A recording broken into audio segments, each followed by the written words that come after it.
Hello friends, welcome back on my channel simple seated. यहाँ पर seated से related studies जितनी भी है, जो टॉपिक्स है, सब्जेक्ट्स है, उन सभी को हम बहुत ही सिंपल वे में समझने का प्रयास या कोशिश एक करते हैं। एक हम्बल प्रयास है, छोटी सी कोशिश है मेरी तरफ से।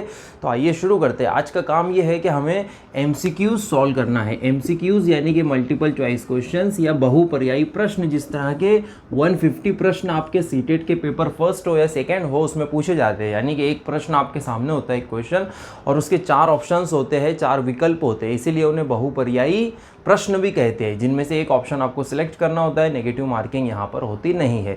तो चलिए ज़्यादा समय यहाँ पर हम ना लेते हुए डायरेक्टली क्वेश्चंस शुरू करेंगे। ये सारे क्वेश्चंस बेस्ड है उन सारे टॉपिक्स पर जो हमने ऑलरेडी यहाँ पर डिस्कस कर लिए, जैसे लर्निंग और एक्विजिशन है, कुछ पेडागोजी की टर्म्स हमने समझी है, कुछ टाइप्स ऑफ लर्निंग हमने देखा है, फैक्टर्स अफेक्टिंग लर्निंग यहाँ पर हमने देख लिया है, पियाजे, पावलोव, चोम्स्की और वाइगोत्स्की की हमने थ्योरीज पढ़ रखी है, और कुछ बेसिक चीज़ें हमने समझी है। उसी पर बेस्ड क्वेश्चंस यहाँ पर शुरू करेंगे। तो ये बिल्कुल सीटेड की प्रिपरेशन स्टार्टिंग करने वाले जो होते हैं, बिल्कुल जो फर्स्ट फेज़ में है, तो उनके लिए ये वीडियो बहुत ही बेनिफिशियल होने वाला है। तो चलिए शुरू करते हैं। यहाँ पर हम एक स्क्रीन लेकर आएंगे और उस स्क्रीन पर आपके सामने क्वेश्चंस होंगे। उन क्वेश्चंस को मैं पढ़ूंगा, फिर एक एक क्वेश्चन को हम समझेंगे, समझ करके करेंगे, ताकि आगे आप जब एग्ज़ाम देने के लिए जाते हो तो वहाँ पर ये चीज़ें आपको काम में आना चाहिए।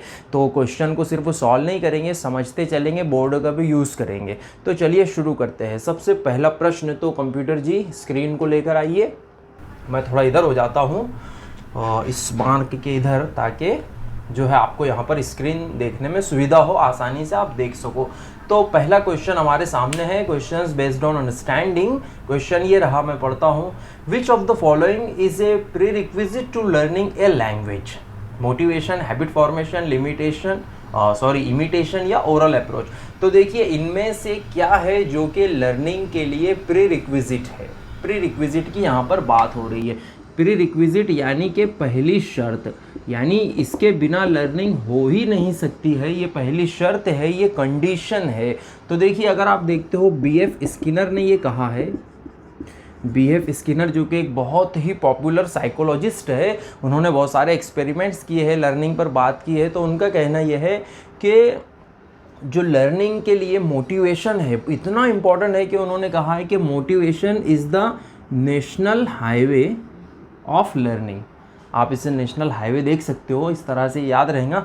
अब नेशनल हाईवे पर या एक्सप्रेस वे पर क्या होता है कि हमारी गाड़ियाँ बहुत फास्ट चलती है। तो इसी तरह से अगर एक पर्सन मोटिवेटेड होता है तो वो बहुत ही फास्टली नॉलेज गेन करता है, एक्वायर करता है, सीखता है, राइट। तो एक आदमी का, एक पर्सन का मोटिवेटेड होना ज़रूरी है। अगर लर्नर मोटिवेटेड होता है तो वो लर्निंग को बहुत फास्ट कर सकता है। इसीलिए ऐसा कहा जाता है कि motivation is the pre requisite for learning. तो यहाँ पर अगर आप ऑप्शंस देखते हो तो ऑप्शन नंबर 1 अभिप्रेरणा या मोटिवेशन बहुत ही ज़रूरी है, प्री रिक्विजिट फॉर लर्निंग है। चलिए आगे बढ़ते हैं, देखते हैं नेक्स्ट क्वेश्चन। तो ये है हमारा next question. Learning a language is a dash dash. तो भाषा को सीखना क्या है? Learning a language is dash dash. एक ग्रेजुअल प्रोसेस है, एक क्रमवार एक प्रक्रिया है, एक क्रम के बाद दूसरी चीज़ें इसमें होती है, या तो फिर लास्ट प्रोसेस है, अंतिम प्रक्रिया है, या फिर इंस्टेंट प्रोसेस है, बिल्कुल त्वरित बहुत फास्ट होने वाली प्रोसेस है, या फिर ऑल इंक्लूसिव प्रोसेसेस है, यानी कि जितने भी क्रियाएं होती है अलग अलग तो सभी को मिला लो तो वो बन जाती है लर्निंग ए लैंग्वेज। तो ये चौथा जो ऑप्शन है, ये थोड़ा सा इसमें क्लैरिटी नहीं है, राइट, तो उसे हम छोड़ देते हैं। तो learning of a language is a process, is a gradual process, यानी क्रमबद्ध तरीके से होती है। देखिए यहाँ पर आ जाइए वापस, ग्रेजुअल प्रोसेस उसे हम कहेंगे। ग्रेजुअल इसलिए क्योंकि जो चीज़ें होती है लैंग्वेज लर्निंग में, अगर आप LSRW यानी listening, speaking, reading and writing की बात करो, यानी कि श्रवण, भाषण, पठन और लेखन की अगर हम बात करते हैं, यानी सुनना, बोलना, पढ़ना और लिखना, तो ये क्रमबद्ध तरीके से होता है। हालांकि इसकी लर्निंग इंटीग्रेटेड वे में होती है, अगर हम देखें, यानी कि एकीकृत तरीके से, या आप उसे एक साथ मिला करके पढ़ते हो, कभी थोड़ा लिसनिंग सीख लिया, कभी थोड़ा सा राइटिंग, कभी स्पीकिंग, लेकिन इनका जो क्रम होता है, जो इनकी सीक्वेंस या जो सीरीज़ होती है, तो उसी क्रमबद्ध तरीके से हम उसे सीखते हैं। एक ग्रेजुअल प्रोसेस है। एक बच्चा लैंग्वेज को जिस तरह से एक्वायर करता है, तो वो पहले सुनता है, फिर उसके बाद में वो थोड़ा थोड़ा बोलना शुरू करता है, और फिर वो अलग अलग वर्ड्स का फिर यूज़ करता है, फिर सेंटेंसेस बनाता है। तो एक क्रमबद्ध तरीके से लैंग्वेज को लर्न किया जाता है, राइट। तो इस क्वेश्चन का जो आंसर है तो वो है learning a language is a gradual process, right. देखते हैं नेक्स्ट क्वेश्चन क्या है। तो नेक्स्ट क्वेश्चन है which one of the following is considered as a great deterrent to learning English, यानी अंग्रेजी भाषा सीखने में बहुत बड़ी रुकावट, बहुत बड़ा डिटरेंट समझा जाता है। किस चीज़ को ऐसा समझा जाता है? तो हमारे पास में ऑप्शंस है lack of opportunity for the peoples to listen and use English outside the classroom, यानी बच्चों को या पीपल्स या शिक्षार्थी या विद्यार्थी जो कुछ भी आप उसे कह सकते हो, तो उसे अपने क्लासरूम के बाहर, देखिए क्या कहा जा रहा है, आउटसाइड द क्लासरूम, क्लासरूम के बाहर अंग्रेजी बोलने की अपॉर्चुनिटीज़ नहीं मिलती है, सुनने की, सॉरी लिसन करने की, सुनने की भी, हालांकि बोलने की भी नहीं मिलती है, तो सुनने की उसे अपॉर्चुनिटीज़ नहीं मिल रही है आउटसाइड द क्लासरूम। तो ये एक डिटरेंट है। अब देखते हैं ऑप्शंस, लेकिन हमको सारे ऑप्शंस चेक करना होगा। दूसरा है English is difficult language to learn, यानी अंग्रेजी बड़ी कठिन भाषा है सीखने की अगर हम बात करें, तो ये तो गलत ऑप्शन हो जाता है। उसके बाद में है इंग्लिश फोनीम्स आर अनस्क्रूपलस, बहुत ही अनस्क्रूपलस है इंग्लिश फोनीम्स को समझना भी थोड़ा सा मुश्किल है। या तो फिर इंग्लिश एज ए हैज़ होना चाहिए वो, तो English has a vast vocabulary, यानी इंग्लिश का जो शब्द भंडार है बहुत बड़ा है, बहुत वास्ट है, तो ऐसा नहीं है। हालांकि वोकेबलरी अच्छी खासी है, लेकिन इसका मतलब ये नहीं है कि ये लर्निंग में डिटरेंट हो, राइट। कुछ बेसिक वर्ड्स भी अगर आप सीख लेते हो, थोड़ा बेसिक ग्रामर आपके पास आ जाता है, तो इंग्लिश स्पीकिंग, रीडिंग, राइटिंग की जा सकती है, इंग्लिश भाषा का हम यूज़ कर सकते हैं। तो इसका मतलब ये है कि दूसरा, तीसरा और चौथा ऑप्शन यहाँ पर हो जाता है रॉन्ग। तो पहला ऑप्शन यानी कि lack of opportunity for the peoples to listen and use English outside the classroom, ये सही है, यानी क्लासरूम के बाहर बच्चों को सुनने के चांसेस, श्रवण करने के चांसेस कम मिलते हैं, और इसकी वजह से भी जो इंग्लिश है उसकी लर्निंग अफेक्ट होती है। चलिए देखते हैं नेक्स्ट क्वेश्चन। तो मैं यहाँ पर निशान लगा देता हूँ कि जो हमारा पहला क्वेश्चन है उसका सही आंसर है ऑप्शन नंबर 1 या ऑप्शन नंबर फर्स्ट। अब हम देखते हैं नेक्स्ट क्वेश्चन, तो वो है language acquisition can be automatically attend, this statement is favoured by. तो लैंग्वेज का जो एक्विजिशन है या भाषा का जो अर्जन है तो वो अपने आप हो सकता है, ऐसा कौन कहता है या ऐसा किसका मानना है? तो ऑप्शन नंबर 1 है कॉग्निटिव साइंटिस्ट, यानी कि जिन्होंने संज्ञान की बात की है, कॉग्निटिविस्ट जो लोग हैं वो, या तो फिर बिहेवियरिस्ट यानी कि जो व्यवहारवादी है, जो व्यवहार को इंपॉर्टेंस देते हैं वो वाले साइकोलॉजिस्ट, या तो फिर ऑल ऑफ द अबव यानी कि ये दोनों, या फिर नन ऑफ द अबव या इनमें से कोई भी नहीं। तो देखिए लैंग्वेज एक्विजिशन की यहाँ पर बात हो रही है, यानी कि भाषा अर्जन। भाषा अर्जन का मतलब ये होता है कि लैंग्वेज को without any systematic practice and effort and deliberate effort के बिना जब आप भाषा को एक्वायर कर लेते हो, अर्जित कर लेते हो या अधिग्रहण उसका करते हैं, तो उसे हम एक्विजिशन कहते हैं। तो ये बिल्कुल ऑटोमेटिक होता है, बिल्कुल ऑटोमेटिक ये प्रोसेस है। हमने लर्निंग और एक्विजिशन के हमारे पहले वीडियो में इस पर बात की थी। तो ऐसा कौन कहता है? तो हम देखिए अगर इसका सही जो ऑप्शन हो जाता है तो वो है कॉग्निटिव साइंटिस्ट या कॉग्निटिविस्ट भी हम उन्हें कह सकते हैं, ऐसा उनका मानना है। तो यहाँ पर हम स्क्रीन को हटाकर थोड़ा सा इस पॉइंट को ज़्यादा डेप्थ में तो नहीं लेकिन थोड़ा सा समझ लेंगे। देखिए एक है कॉग्निटिविस्ट और है उसके बाद है कंस्ट्रक्टिविस्ट। ये जो एक ग्रुप ऑफ साइकोलॉजिस्ट्स है, यानी कि ये कुछ ऐसे मनोवैज्ञानिक है जिनका मानना ये होता है, एक तो संज्ञानवाद या संज्ञानात्मक जो विकास है बच्चे का उसके ऊपर बहुत फोकस देते हैं, जैसे पियाजे इसमें सबसे इम्पॉर्टेंट है, जेरोम ब्रूनर है। इसी तरह से कंस्ट्रक्टिविस्ट जो है तो उसमें भी जेरोम ब्रूनर है, पियाजे है, पावलोव है, वाइगोत्स्की है। इनका कहना ये है कि बच्चा जो है, सपोज़ ये एक चाइल्ड है, ये एक बच्चा है, तो ये नॉलेज को खुद से स्वतः यानी खुद ही उसे कंस्ट्रक्ट कर सकता है, उसे बिल्ड कर सकता है अगर उसे थोड़ी बहुत प्रॉपर अपॉर्चुनिटीज़ मिल जाए तो, और उसे अगर थोड़ी सी हेल्प मिल जाए, जहाँ पर वो वीक है, कमज़ोर है, सिर्फ उस हिस्से में, उस पार्ट में अगर उसको थोड़ी हेल्प मिल जाती है तो वो बहुत आगे जा सकता है, उसका बहुत बढ़िया बेहतरीन विकास हो सकता है। तो ऐसा कंस्ट्रक्टिविस्ट साइकोलॉजिस्ट या कॉग्निटिविस्ट का मानना है। कॉग्निटिविस्ट और क्या कहते हैं कि उसके मेंटल डेवलपमेंट पर वो फोकस देते हैं, वो किस तरह से होता है। अगर हम जैसे वाइगोत्स्की की बात करें तो वो कहता है कि समाज में रह करके, कम्युनिटी में या सोशल इंट्रैक्शंस और सोशल एक्सपीरियंसेस के द्वारा बच्चे का जो है कॉग्निटिव डेवलपमेंट होता है। ये सारी चीज़ें हमने उसमें पढ़ी, वो एक पूरा ग्रुप है, लेकिन आपको एटलीस्ट उनके नाम याद रहना चाहिए कि पियाजे, पावलोव, वाइगोत्स्की, जेरोम ब्रूनर, ये ऐसे साइकोलॉजिस्ट और लिंग्विस्ट है जिन्होंने कंस्ट्रक्टिविज्म और कॉग्निटिविज्म को इम्पोर्टेंस दिया है। तो इस क्वेश्चन के लिए इतनी जानकारी काफ़ी है, मोर देन इनफ है। नेक्स्ट क्वेश्चन देखते हैं। तो नेक्स्ट क्वेश्चन ये है, language acquisition occurs only when, यानी कि भाषा का अर्जन सिर्फ और सिर्फ केवल उसी वक्त होता है जब, इसमें 4 ऑप्शंस है। सबसे पहला, the child is taught the rules of grammar, यानी बच्चे को जब ग्रामर के, व्याकरण के जो रूल है, जो नियम है वो समझाए जाए। या फिर the child is given an award, या बच्चे को जब इनाम दिया जाए उस टाइम पे। या तो फिर the child has exposure to the language, या बच्चे को भाषा को यूज़ करने का, अप्लीकेशन का या यूज़ करने का, उसे इस्तेमाल करने का चांस या अपॉर्चुनिटीज़ मिलती है। एक ऐसा इन्वायरमेंट होता है जिसमें लैंग्वेज को यूज़ करना आसान हो उसका, उसे हम कहेंगे एक्सपोजर टू द लैंग्वेज। ये एक प्रिंसिपल भी है, हमने इसे समझा है। उसके बाद है the child absorbs the language without conscious attention, यानी बच्चा बिल्कुल जानबूझकर कॉन्शियसली अटेंशन वहाँ पर या ध्यान नहीं दे रहा है, तो इस तरह से लैंग्वेज को एब्जॉर्ब कर रहा है। जिस तरह से स्पंज आपका होता है या कपड़ा या क्लॉथ जो वाटर को एब्जॉर्ब कर लेता है, तो बच्चा ऑटोमेटिकली लैंग्वेज को एब्जॉर्ब करता है, राइट, विदाउट कॉन्शियस अटेंशन। तो इसमें से एक्विजिशन कब होता है? तो इसका पहला और जो दूसरा ऑप्शन है वो तो बिल्कुल इजीली आप उसे एलिमिनेट कर सकते हो कि बच्चों को अगर रूल ऑफ ग्रामर बता दिए जाए या तो फिर उसे अवार्ड दिया जाए तो एक्विजिशन होता है, ऐसा नहीं होता है। जिस सिर्फ आप रूल्स ऑफ ग्रामर रटा रहे हो, उनको रटा रहे हो, तो इसका मतलब ये नहीं है कि एक्विजिशन होगा। और इसी तरह से अगर बच्चों को इनाम दे दिया जाए, अवार्ड दे दिया जाए, तो भी एक्विजिशन नहीं होता है, बल्कि वो उससे सिर्फ मोटिवेशन उसे प्राप्त हो सकता है। या किसी दूसरे को अगर रिवार्ड मिल रहा है तो दूसरे जो अदर बच्चे हैं उनको भी उससे मोटिवेशन मिल सकता है और आगे बढ़ने की एक प्रेरणा उनमें जागृत हो सकती है, जिसे हम एक्सटर्नल मोटिवेशन कहेंगे।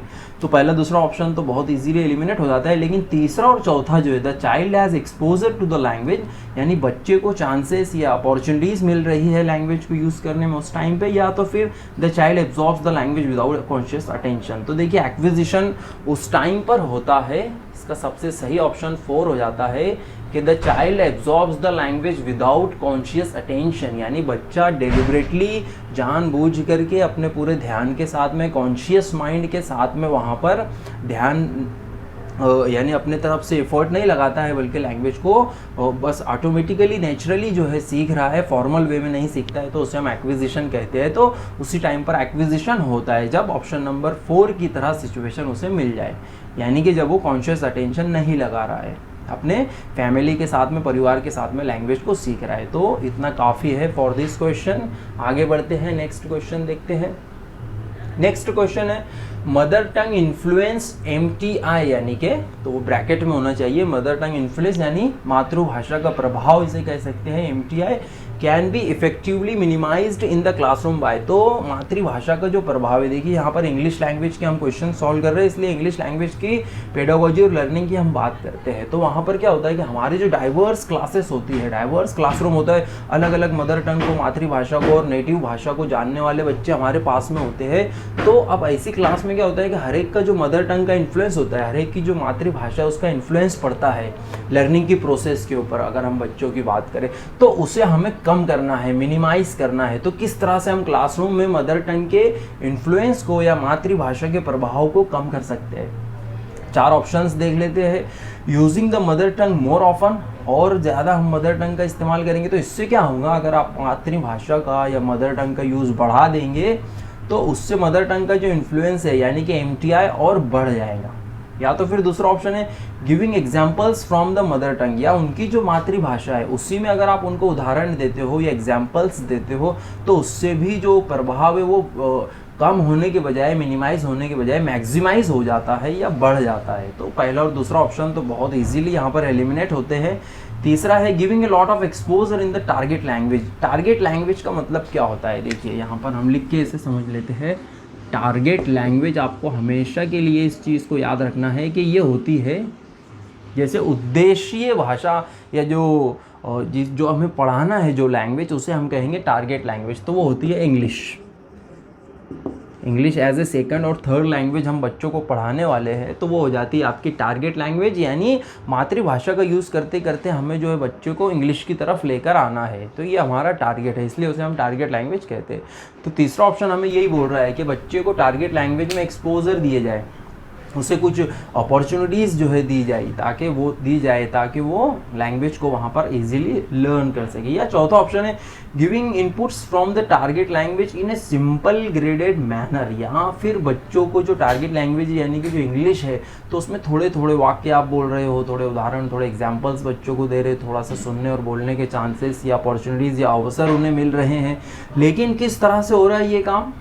इन ए सिंपल ग्रेडेड मैनर, यानी स्टेप बाय स्टेप थोड़ा थोड़ा आप उन्हें दे रहे हो, थोड़ा थोड़ा उनको ट्रीटमेंट जिस तरह से मिलता है तो वैसे मिल रहा है लैंग्वेज को यूज़ करने का, तो ये ज़्यादा सही ऑप्शन हो जाता है। तो चौथा ऑप्शन यानी कि giving inputs from the target language in a simple graded manner, ये बिल्कुल सही हो जाता है। तो इससे क्या होगा, जब आप धीरे धीरे वहाँ पर इंग्लिश लैंग्वेज के इन्फ्लुएंस को बढ़ाएंगे तो MTI यानी कि मदर टंग इन्फ्लुएंस अपने आप कम होता चला जाएगा। लेकिन ये ओवरनाइट नहीं होना चाहिए, रातों रात नहीं हो सकता है जादू की छड़ी हमने घुमा दी और बच्चों को इंग्लिश या टारगेट लैंग्वेज जो है बोलना पढ़ना सुनना आ जाए, ऐसा नहीं हो सकता है। या फिर आप उनको बिल्कुल रातों रात ओवरनाइट इसे नहीं कर सकते हो कि चलो आज उन्होंने अपने मदर टंग को या नेटिव लैंग्वेज को बोलना बंद कर दिया, कम कर दिया, नहीं, बल्कि step by step simple and graded manner में MTI मदर टंग का इन्फ्लुएंस कम होगा और इसी तरह सिंपल एंड ग्रेडेड मैनर में इंग्लिश का यूज़ हम बढ़ाते जाएंगे। तो आई होप कि आपको ये क्वेश्चन समझ में आया है। नेक्स्ट क्वेश्चन देखते हैं। A child has to use higher order mental processes such as intelligence or reasoning in which type of learning? तो ऐसा अधिगम का कौन सा प्रकार है? देखिए हमने टाइप्स ऑफ लर्निंग पढ़े हैं और उसमें हमने देखा था कि अलग अलग टाइप्स क्या क्या है। आप चाहे तो उस वीडियो को देख सकते हो जा करके। तो यहाँ पर वो टाइप हमसे पूछी जा रही है जिसमें बच्चे के हायर मेंटल एबिलिटीज उसके अंदर विकसित होती है, यानी उच्च मानसिक क्षमताएं बच्चे में विकसित हो रही होती है। तो वो कौन सी है? तो नंबर 1 मोटर स्किल लर्निंग, यानी कि चलना फिरना उठना, डांसिंग, वॉकिंग, ये सारी चीज़ें मोटर स्किल में आती है। तो और उसके बाद में होता है कॉन्सेप्ट लर्निंग या कॉन्सेप्चुअल लर्निंग इसे आप कह सकते हो, या धारणात्मक अधिगम इसे कहेंगे, या फिर स्पीकिंग यानी बोलना, या फिर वर्बल लर्निंग या मौखिक अधिगम। तो इसका जो सही ऑप्शन है वो है कॉन्सेप्चुअल लर्निंग यानी कि ऑप्शन नंबर 2। अब हम स्क्रीन को हटाकर इस चीज़ को यहाँ पर थोड़ा सा समझ लेते हैं। तो देखिए टाइप्स ऑफ लर्निंग थोड़ा फास्ट यहाँ पर हम देख लेंगे। टाइप्स ऑफ लर्निंग क्या क्या है? अगर हम लर्निंग की टाइप्स की बात करें तो बेसिकली इसकी 3 टाइप्स या 3 टाइप्स होती है। सबसे पहले होता है आपका मोटर लर्निंग, फिर उसके बाद में होता है वर्बल मौखिक, और फिर आता है कॉन्सेप्चुअल यानी कि धारणात्मक। मोटर को आप गतिविधियाँ या गत्यात्मक बोल सकते हैं। देखिए इससे रिलेटेड कुछ 2 चीज़ें आपको बताना है जो कि बहुत इंपॉर्टेंट है। एक होता है इसमें फिजिकल एक्टिविटीज़ आ जाती है, चलना उठना, walking, running, dancing, jumping, etcetera etcetera. तो इसमें होता है फाइन मोटर स्किल्स, MS लिख रहा हूँ मैं, यानी मोटर स्किल्स, और एक होता है ग्रॉस मोटर स्किल्स। ग्रॉस पहले आना चाहिए, इट्स ओके। तो ग्रॉस मोटर स्किल्स में क्या होता है कि आप जो बड़े मांसपेशियों का या बड़े मसल्स का यूज़ करके कुछ एक्टिविटीज़ या गतिविधियाँ करते हो तो उसे हम कहेंगे ग्रॉस मोटर स्किल्स, जैसे कि वॉकिंग हो गया, रनिंग हो गया, ड्राइविंग हो गया, एक्सेट्रा एक्सेट्रा। और फाइन मोटर स्किल्स किसे कहते हैं? जिसे सूक्ष्म गतिविधियाँ हम कहेंगे या सूक्ष्म गत्यात्मक कौशल, if I am not wrong तो ऐसा कह सकते हैं।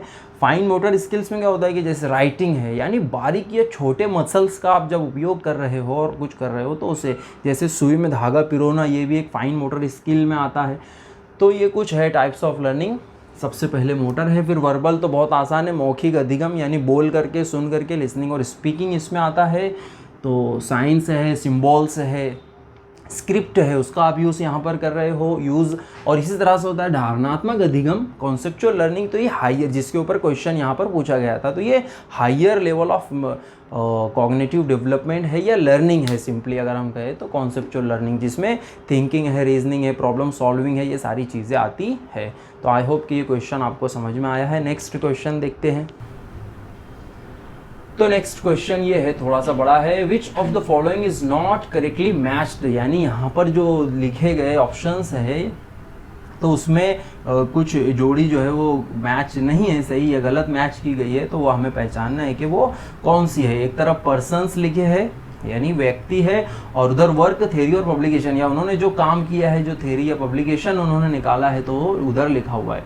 तो नंबर 1 है बीएफ स्किनर, उन्होंने कहा है लैंग्वेज एक्विजिशन डिवाइस या लैड जिसे हम कहते हैं, तो ये हो जाता है गलत। बीएफ स्किनर ने मोटिवेशन की बात की है, motivation is the national highway of learning, ऐसा भी उन्होंने कहा है, वो मोटिवेशन को बहुत इंपॉर्टेंस देते हैं। और लैंग्वेज एक्विजिशन उनकी थ्योरी नहीं है, बल्कि वो नोम चोम्स्की जो कि अमेरिकन लिंग्विस्ट है, जिन्हें हम फादर ऑफ मॉडर्न लिंग्विस्टिक्स भी कहते हैं, तो उन्होंने लैंग्वेज एक्विजिशन डिवाइस या लैड की बात की है। तो पहला जो है गलत हो जाता है। अब यहाँ पर मैं आपको एलिमिनेशन मेथड भी सिखा देता हूँ। देखिए, अगर पहला ऑप्शन आपका गलत हो रहा है तो आपको क्या करना है कि ऑप्शन में एक नंबर जहाँ जहाँ पर है तो उसे बाहर कर देना है। तो ये एलिमिनेशन मेथड यहाँ पर बहुत इजीली यूज हो सकता है। तो देखिए, ऑप्शन नंबर हमें जो है नॉट करेक्टली मैच यानी इनकरेक्ट पहचानना है, तो ऑप्शन नंबर 1 आपको 2 और 3 में देखने को मिलता है। तो 2 और 3 हो गया रॉन्ग। अब हमारे पास में बचा है ऑप्शन नंबर 1 और 4। तो अब बाकी का चेक करते हैं। नंबर 2 देखते हैं, पैवलोव। तो पैवलोव ने थ्योरी ऑफ क्लासिकल कंडीशनिंग कहा, ये बिल्कुल सही है, हमने उस थ्योरी को पढ़ा है। पैवलोव, इवान पैवलोव इनका नाम है, जो कि रशियन साइकोलॉजिस्ट है।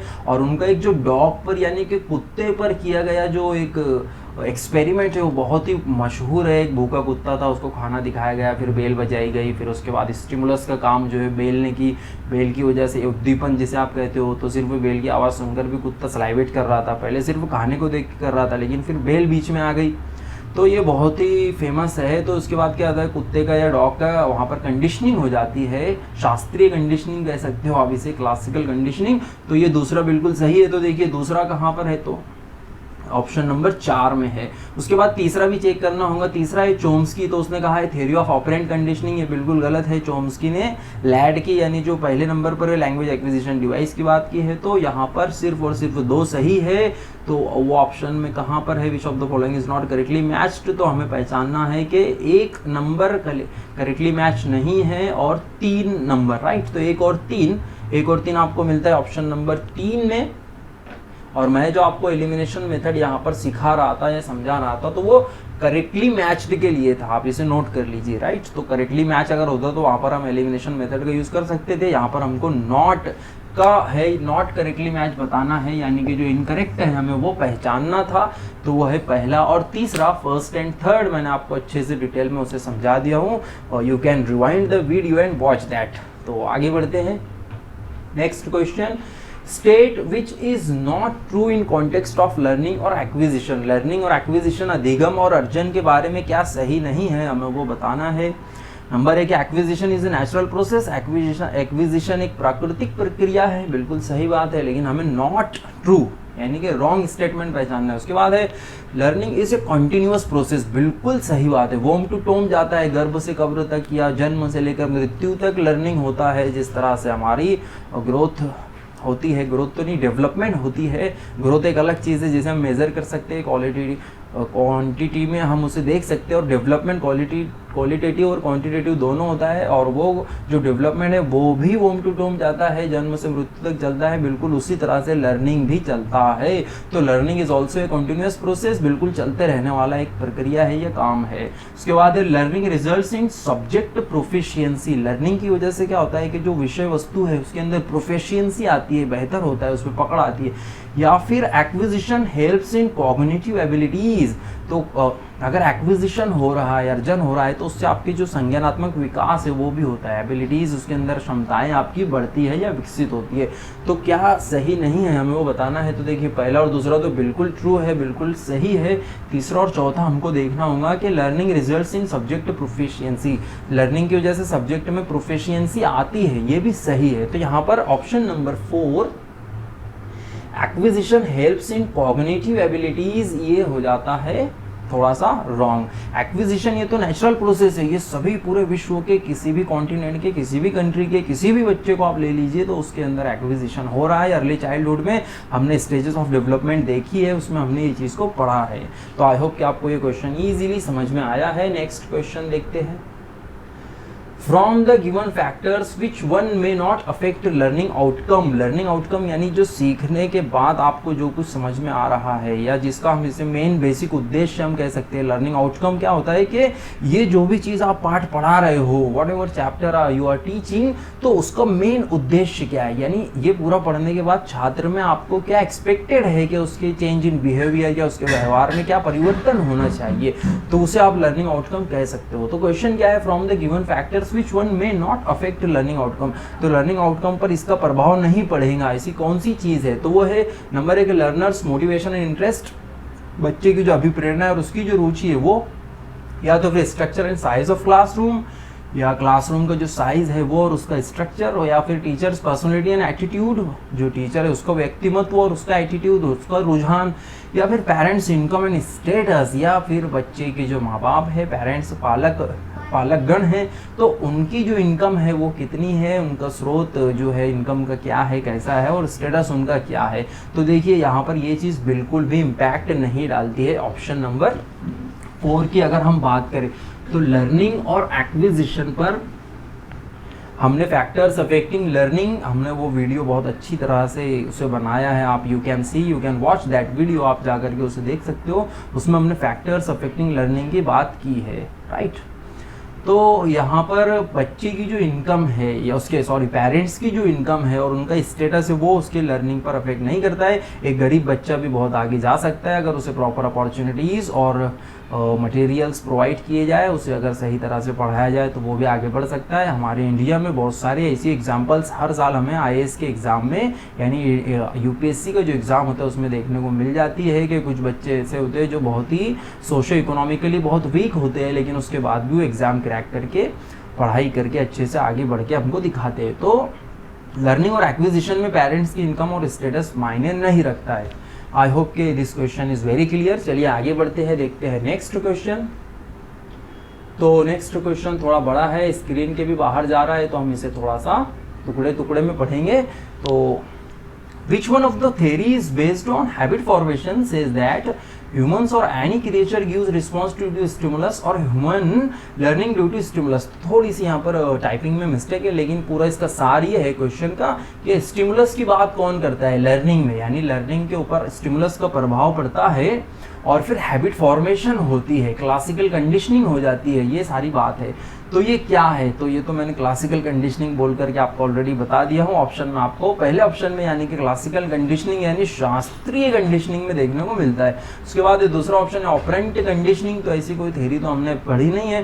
उसके बाद है जनरलाइजेशन और फिर अडाप्टेशन। अडाप्टेशन क्या होता है, हमने इसे पियाजे की थ्योरी में पढ़ा था कि बच्चा एसिमिलेशन करता है, फिर उसके बाद में अकोमोडेशन होता है, फिर अडेप्टेशन होता है, इक्विलिब्रियम और डिसइक्विलिब्रियम यानी संतुलन और असंतुलित होता है बच्चा। अलग अलग सिचुएशन हमने देखी थी, you can watch that video as well, आप उस वीडियो को भी देख सकते हो। तो यहाँ पर पहला ऑप्शन यानी कि क्लासिकल कंडीशनिंग बिल्कुल सही हो जाता है। तो यहाँ पर स्क्रीन को हटाकर हम थोड़ा सा शॉर्ट में क्लासिकल कंडीशनिंग को देख लेते हैं। देखिए इवान पाव्लोव ने क्लासिकल कंडीशनिंग की बात की है। उन्होंने एक डॉग पर एक्सपेरिमेंट किया था, जो इस पे हमने इस वीडियो में भी ऑलरेडी उसके ऊपर बात की है, तो ज़्यादा डीप में हम नहीं जाएंगे, सिर्फ इतना समझ लेंगे जो कि क्वेश्चन में बताया गया है। तो बच्चे का क्या होता है या उस डॉग का, फिर उसके बाद में एजुकेशनल इम्प्लीकेशन में हम इसे कह सकते हैं कि हैबिट फॉर्मेशन होता है। जब आप एक गतिविधि को बार बार करते हो तो हैबिट होने लगती है, उसकी आदत हो जाती है और फिर वो क्लासिकल कंडीशनिंग की तरफ जाता है। यानी कि classical conditioning writing, classical conditioning यानी कि क्या हो गया है कि उस तरह से उसका माइंड कंडीशनड हो गया है कि अब बेल बज रही है तो जो डॉग है वो सलाइवेट कर रहा है। तो इसी तरह से इसका यूज़ हम एजुकेशनल भी कर सकते हैं बच्चों को। जैसे कुछ बच्चे होते हैं तो कुछ लोग इसका इस तरह भी यूज़ करते हैं कि चलो ये चॉकलेट मिलने वाला है तो बच्चे चॉकलेट के लालच में पढ़ाई करने लग गए हैं। तो ये एक स्टिमुलस का या उद्दीपन आप इसे कह सकते हो या प्रोत्साहन का वहाँ पर यूज़ होता है कि उस चीज़ को प्राप्त करने के लिए मैं ये काम कर रहा हूँ। तो कोई भी लर्निंग जो होती है तो उसके पीछे बेसिक फैक्टर एक स्टिमुलस होता है। ऐसा है क्लासिकल कंडीशनिंग की सारी बातें। नेक्स्ट क्वेश्चन देखते हैं। वो क्वेश्चन इसलिए बड़ा लग रहा था क्योंकि वहाँ पर स्पेस नहीं थी। तो नेक्स्ट क्वेश्चन क्या है देखिए, a teacher is explaining a new concept in the class, एक नई अवधारणा बच्चों को समझा रहा है क्लासरूम में। और एक लड़की है जिसका नाम है Shreya, knows the meaning of difficult words and concepts. तो श्रेया एक लड़की है, गर्ल है, जो कि डिफिकल्ट कॉन्सेप्ट्स भी उसे पता है, मुश्किल या कठिन अवधारणाएं, और फिर न्यू वर्ड्स भी उसको पता है, नए शब्द भी उसे पता है।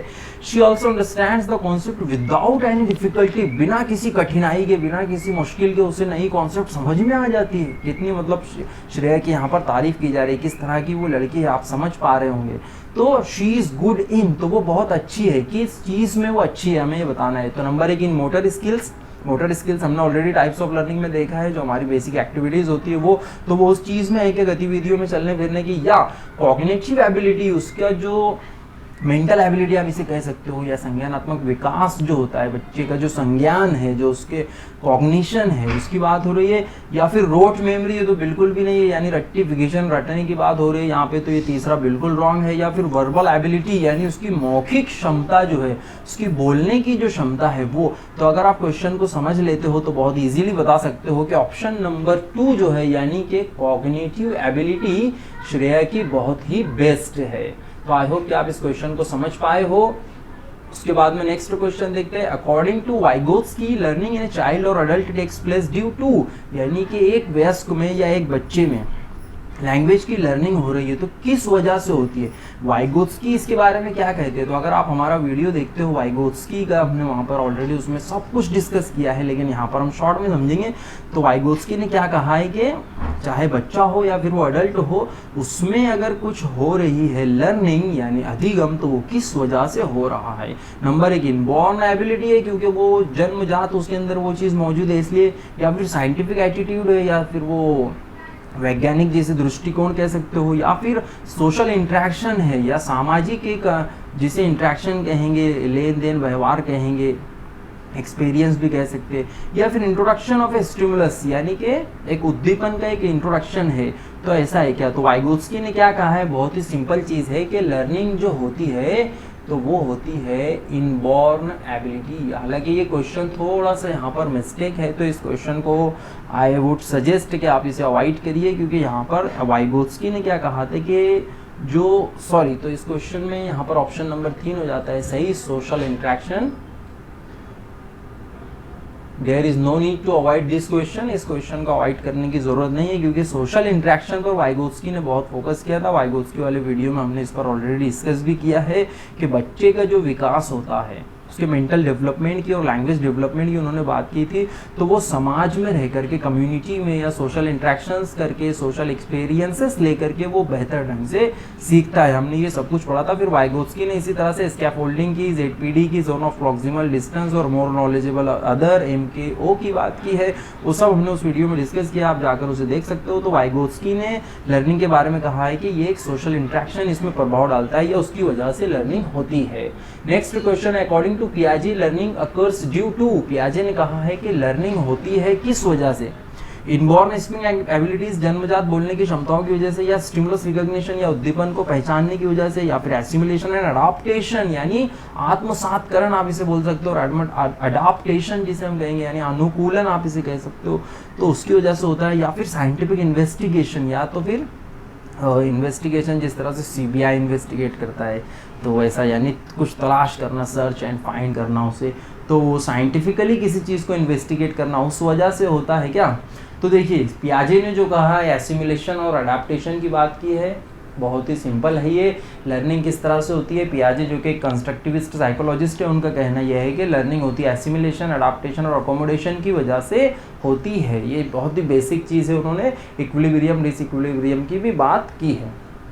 नेक्स्ट क्वेश्चन देखते हैं, लास्ट क्वेश्चन आज का कर लेते हैं, बिकॉज टाइम काफ़ी हो गया है, तो बहुत ही लॉन्ग वीडियो हो गया है। आज के लिए लास्ट क्वेश्चन है, the children suffer from lack of self esteem when they are, बच्चों में आत्मविश्वास की कमी होती है किस टाइम पे, जब number 1 when they are not allowed to eat what they want, जब उन्हें जो वो चाहते हैं वो खाने के लिए ना दिया जाए तो उनमें सेल्फ एस्टीम कम हो जाता है, आत्मविश्वास कम हो जाता है। या फिर जब not able to express their feeling through words और लैंग्वेज, जब उनको शब्दों से या भाषा के द्वारा अभिव्यक्ति नहीं करने का मौका मिलता है या उन्हें एक्सप्रेस करने की अपॉर्चुनिटी नहीं मिलती है, उस टाइम पे ये तो सही है। या तो फिर are not allowed to play with friends, या जब आप उन्हें दोस्तों के साथ खेलने नहीं देते हो तो उस टाइम पर सेल्फ एस्टीम कम हो जाता है। या फिर नन ऑफ द अबव, इनमें से कोई नहीं। तो इसका बिल्कुल सरल यहाँ पर बहुत ही आसान जवाब है कि जब आप उसे अभिव्यक्ति करने नहीं दोगे, expression of thoughts and feelings अगर वो नहीं कर पाएंगे तो वो बेचैन हो जाता है, परप्लेक्स्ड हो जाता है, और फिर उससे क्या होता है कि उसका सेल्फ एस्टीम डाउन हो सकता है। तो इस तरह आज के क्वेश्चंस में हमने लर्निंग और एक्विजिशन से रिलेटेड क्वेश्चंस, एमसीक्यूज यानी मल्टीपल चॉइस क्वेश्चन देखे हैं। बहुत सारे क्वेश्चंस को हमने डीप में जाकर भी समझा है। कुछ क्वेश्चंस के लिए प्रीवियस वीडियोस भी देखना ज़रूरी है। थोड़ा एफर्ट आप भी लगाइए, थोड़ा एफर्ट मैं लगाता हूँ, इस तरह से हम सीटेट को क्रैक करेंगे। तो आई होप कि आपको ये वीडियो पसंद आया है। Thanks for watching this video. Have a nice day.